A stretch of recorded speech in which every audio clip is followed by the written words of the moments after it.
Good morning, viewers. You're watching Republic TV and my name is Priyanka Das. Welcome to today's segment of Quick Morning, where we delve into the latest news and updates from around the country and across the world. From covering all the latest developments in the Abhaya case to all the meetings ahead of the assembly polls, we have you covered. But that's not all. We'll also be tracking the biggest global headlines and bringing you the latest updates from the realms of business, sports and entertainment in our jam-packed lineup for this morning. So let's kickstart today's Mega News Day here on Republic, as always with the nation first this quick morning.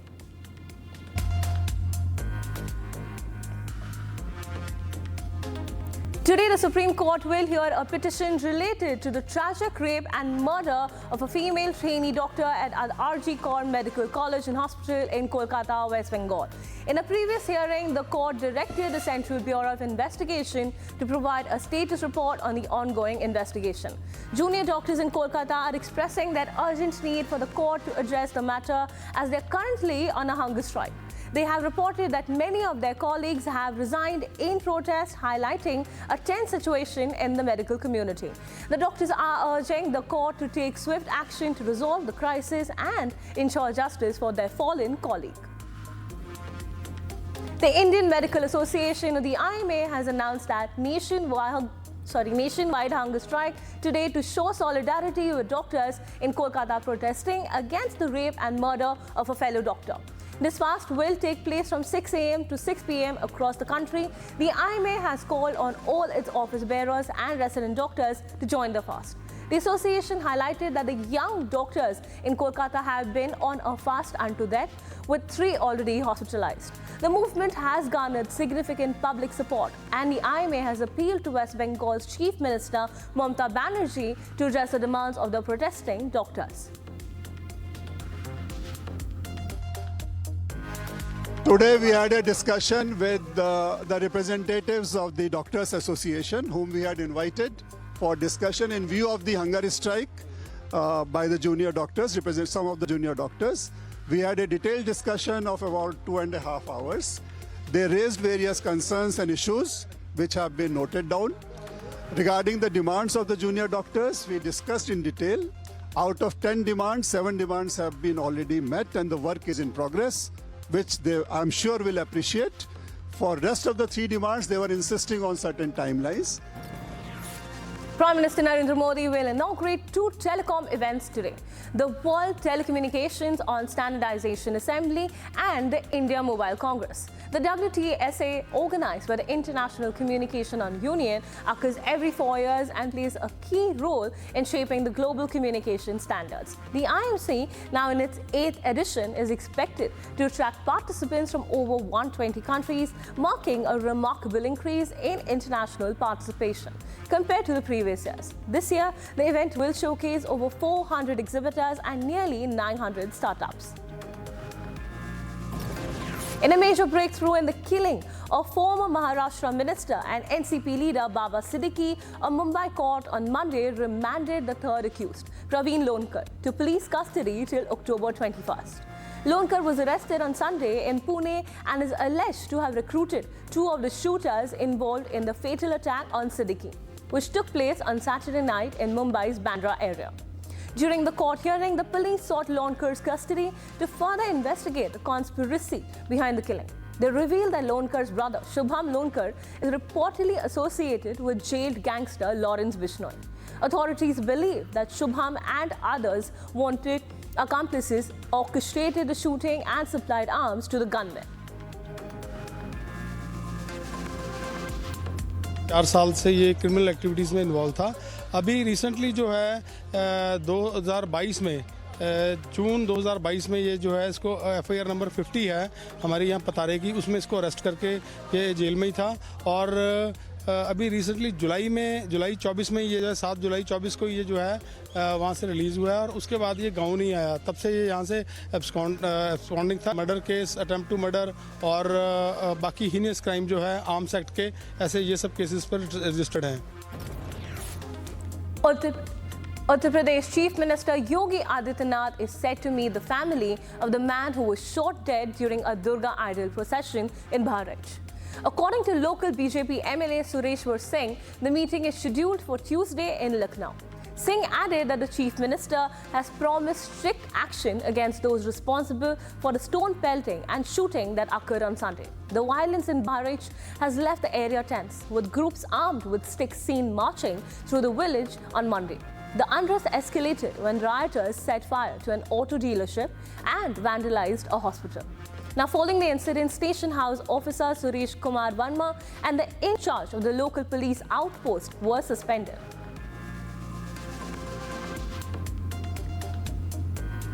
बीती रात अभी 6 मरीज आ चुके हैं और जिसका सबको primary उपचार करके उनको हायर सेंटर रेफर कर दिया गया था। एक पेशेंट तो हेड इंजरी से था और थोड़ा सीरियस था, जिसको तत्काल एम्बुलेंस से बहराइच भेज दिया गया है। India's External Affairs Minister S. Jaishankar is set to visit Pakistan today to attend the Shanghai Cooperation Organization Heads of Government Summit. This marks the first high-level visit from India to Pakistan in nearly 9 years, despite the ongoing tensions between the two nations, particularly over the Kashmir issue and cross-border terrorism. Sources suggest that Jaishankar is expected to attend a banquet hosted by Pakistan's Prime Minister Shehbaz Sharif to welcome the delegates from the SCO member countries.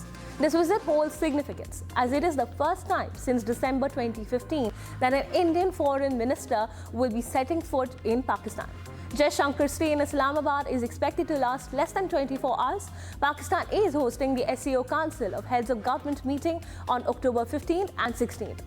The last visit of an Indian foreign minister to Pakistan was by Sushma Swaraj, who travelled to Islamabad to attend a conference on Afghanistan.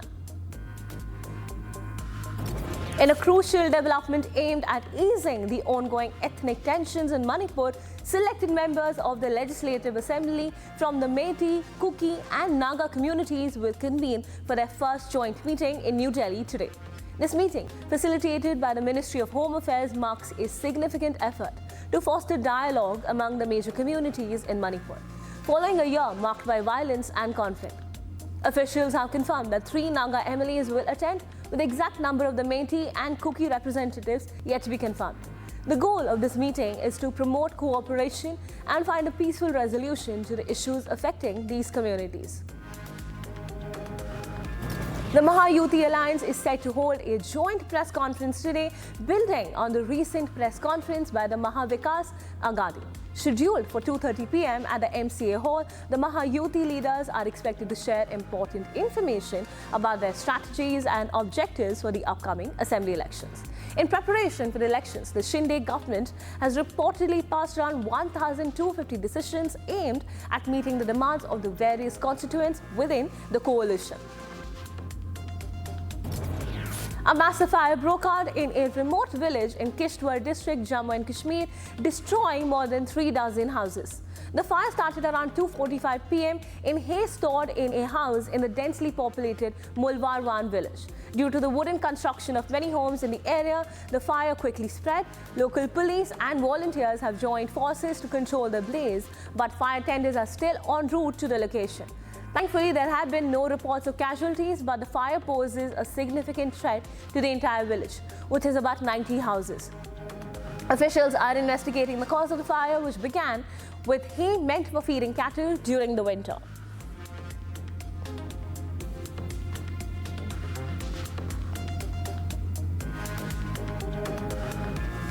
Viewers, we are now tracking the top business stories for today, and we bring you the latest updates on India's economic landscape. So stay tuned as we delve into the key highlights shaping the business world today. Reliance Industries Limited, led by Mukesh Ambani, reported its second quarter financial results for FY25 on Tuesday, posting a net profit of Rs 16,563 crore, a 4.77% decline from Rs 17,394 crore in the same period last year. This figure closely matched analyst expectations of Rs 16,561 crore. The company's revenue from operations remained steady at Rs 2.32 lakh crore year-on-year, while revenue from its oil to chemical segment increased by about 5% to Rs 1.56 lakh crore, significantly lower than the 18% growth seen in the previous quarter. Retail inflation for September rose to 5.49% according to government data released on Monday. This marks the highest inflation rate in past 9 months, up from 3.65% in August, primarily due to rising vegetable prices and base effects. Vegetable prices rose further by 3.49%, while edible oils increased by 2.91% on a month-on-month basis. Excess rainfall in some parts of the country has been a key factor in driving up food inflation in September of 2024. It's concerning that since June, retail inflation has consistently exceeded the Reserve Bank of India's medium-term target of 4%.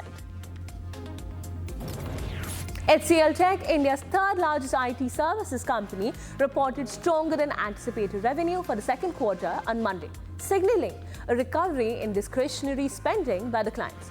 The company's consolidated revenue rose by 8.2% year-on-year to Rs 28,862 crore for the July-September quarter.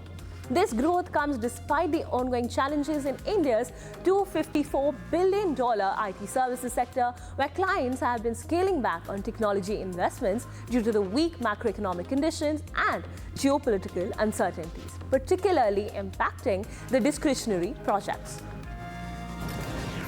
Jio Platforms Limited, the digital services arm of Reliance Industries, reported a strong 23.4% increase in quarterly profit, reaching Rs 6,539 crore for the September quarter, up from Rs 5,295 crore a year ago.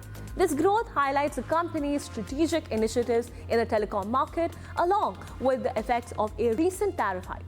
Revenue from operations also saw a significant rise, climbing 18% to Rs 31,709 crore compared to Rs 26,875 crore in the same quarter last year.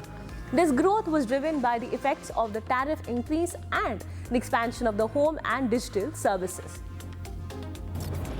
In its fifth Starship test flight on Sunday, SpaceX successfully returned the towering first-stage Super Heavy booster to its Texas launch pad using joint mechanical arms, making a significant engineering achievement in the company's quest to develop a reusable vehicle for Moon and Mars missions. The booster lifted off at 7:25 a.m. CT, which is 12:25 GMT, from SpaceX Boca Chica facility, propelling the Starship's second-stage rocket into space before separating at an altitude of about 70 kilometers or 40 miles. To begin its return, a crucial and daring aspect to the test flight. The novel catch landing method marked the latest advance in SpaceX's test-to-failure development campaign, with a fully reusable rocket designed to loft more cargo into orbit, ferry humans to the Moon for NASA, and eventually Mars, the ultimate destination Musk envisions.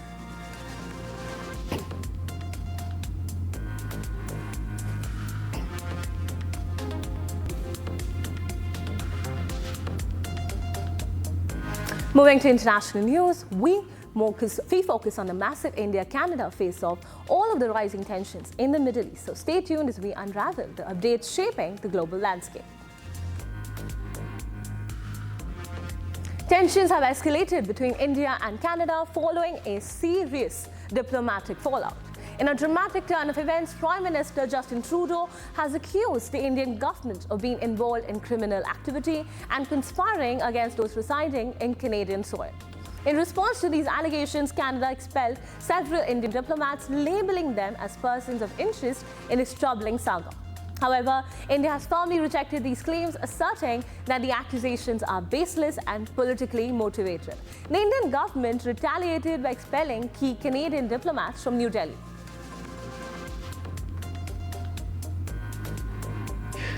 It is obvious that the government of India made a fundamental error in thinking that they could engage in supporting criminal activity against Canadians here on Canadian soil, whether it be murders or extortion or other violent acts.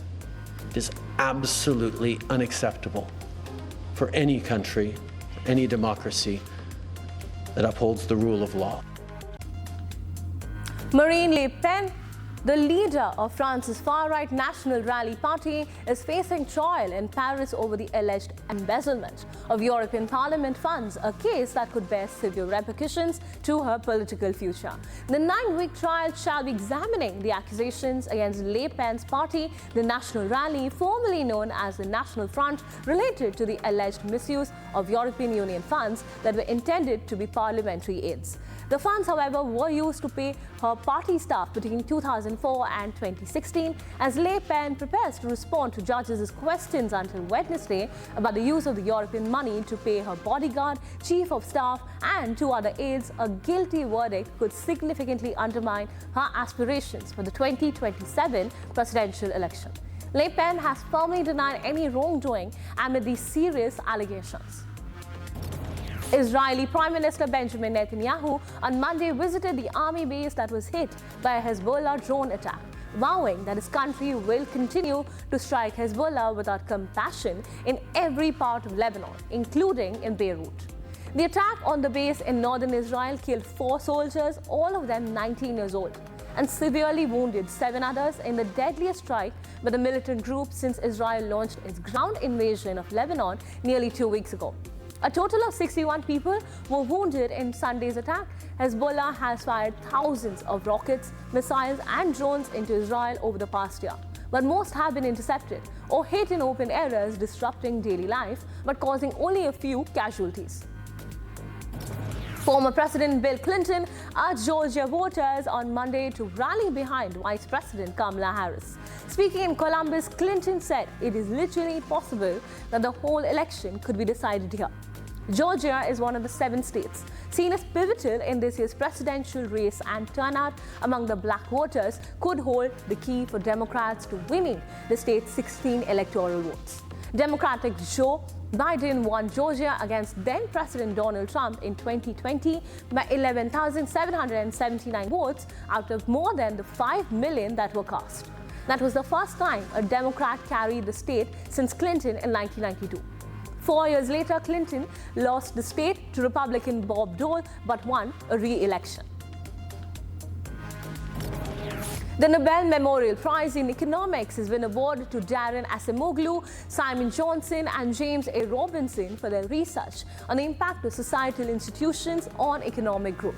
Their work explores why societies with weak rule of law and exploitative institutions often struggle to achieve sustainable development.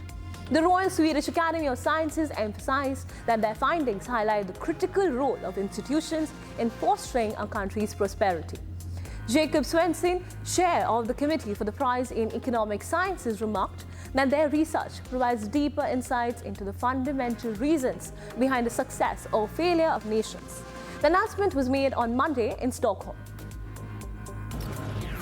NASA launched a spacecraft on a mission to explore Jupiter's intriguing moon, Europa, aiming to uncover whether its vast hidden ocean could support life. The Europa Clipper is set to take 5.5 years to reach Jupiter, where it will enter the gas giant's orbit and conduct numerous flybys of it.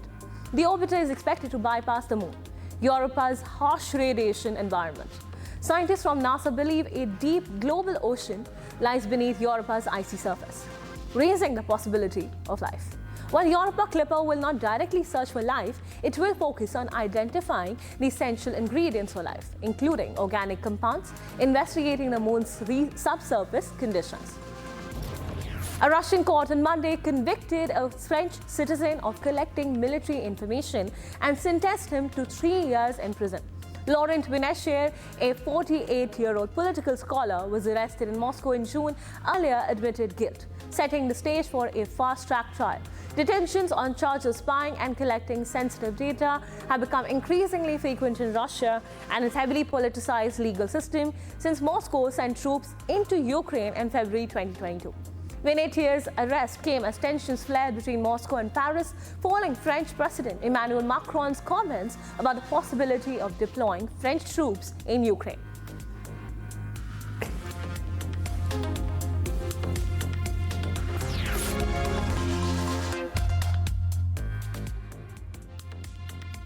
All right, viewers, it's time to dive into the world of our sports segment with our dedicated, action-packed highlights and exciting matchups. Keep listening to All the Buzz right here on our sports segment. Pakistan Cricket Board has issued a show-cause notice to its centrally contracted player Fakhar Zaman for an alleged breach of the player's code of conduct. Fakhar had questioned the decision to exclude Babar Azam from the Pakistan squad for the second and third test against England in a social media post, that is.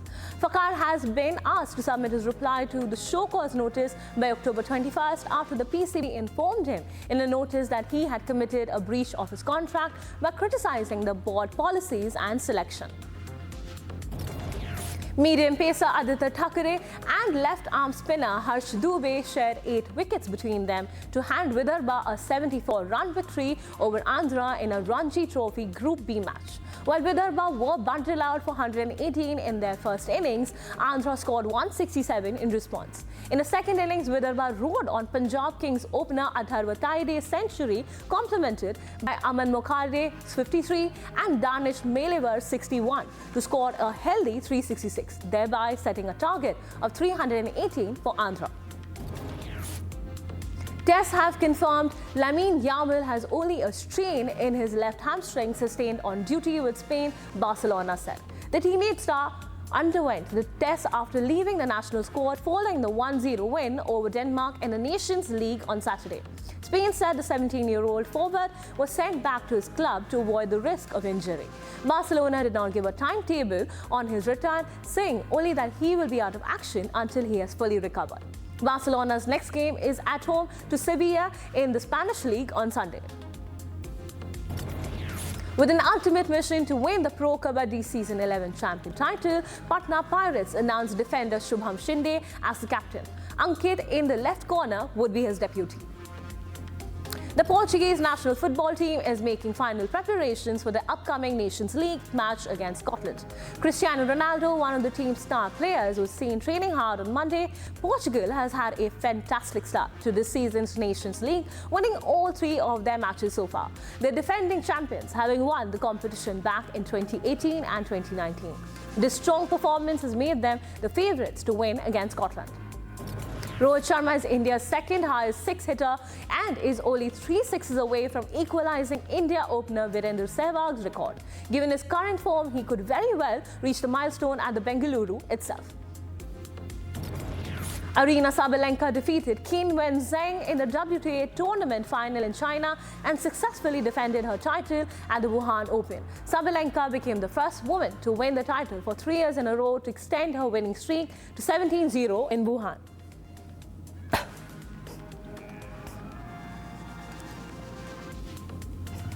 Welcome to our latest update from the buzzing world of entertainment. We have a delightful mix of stories for you today, so stay tuned as we unravel all these stories and more from the entertainment world this morning.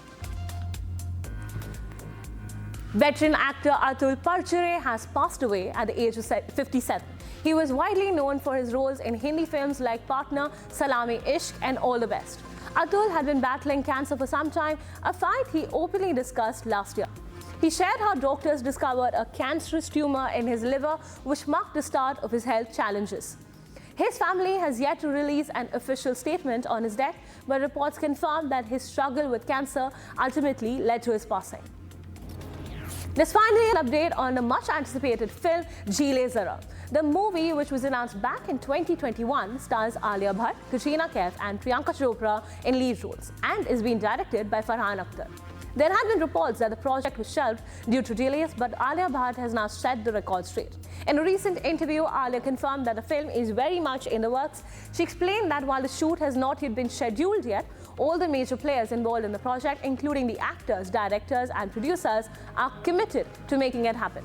The primary hurdle she shared is finding a time when the schedules of the 3 leading ladies align, which has been challenging. Director Farhan Akhtar has reportedly been in talks with Priyanka Chopra during her recent visit to India, discussing the logistics and plans for the project.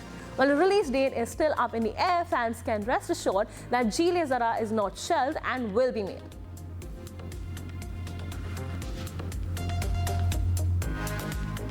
Viewers, that is all for Quick Morning, but don't go anywhere. Stay tuned to Republic TV as we bring you all the latest developments from around the country and the world. So stay tuned.